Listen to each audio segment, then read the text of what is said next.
Hey, this is Marcus from Illumina, and welcome to your intro explainer for the microsimulation power outage. This is one of those great microsimulations that you can run as a centralized team and look at it from a headquarters perspective, or you can essentially roll this out right across your organization, regardless of whether it's at a regional level or down to a site level.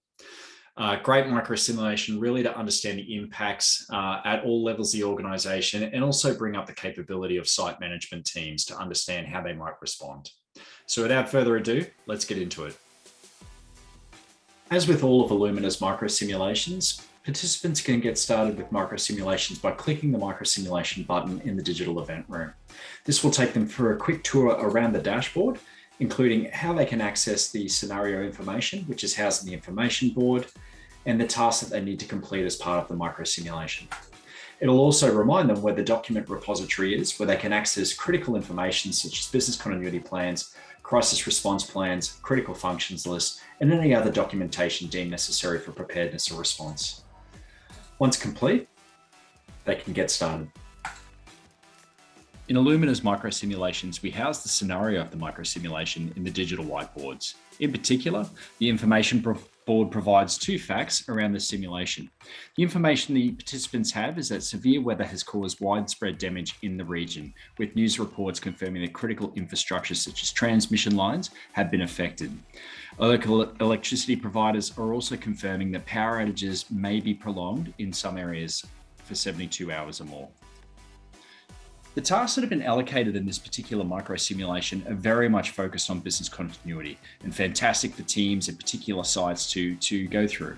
The first task is around accessing the business continuity plan and confirming which functions are deemed critical should power not return within 72 hours. This is always a really important task as it gets teams to, number one, access their business continuity plan and go through the process of assessing the situation based on the outage.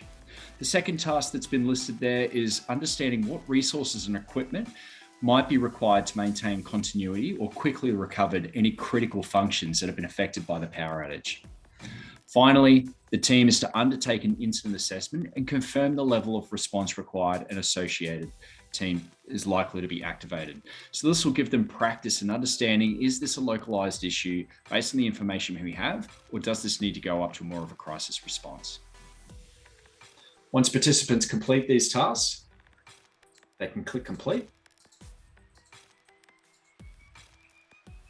and finish the microsimulation with a quick debrief. The debrief asks several questions to understand were there any critical systems that were impacted, what services and functions were disrupted by the outage, how do we believe the organization could be more resilient, and their level of confidence pre and post exercise. Also, some basic information is captured around how they believe the microsimulation could be improved. This empowers the resilience champion to aggregate this information and understand the impact and engagement that they can achieve across the resilience program at scale. Illumina has hundreds of microsimulations built and ready to go to help you build engagement in resilience organization-wide. For more information or to book a personalized tour, go to illumina.io or click the link below.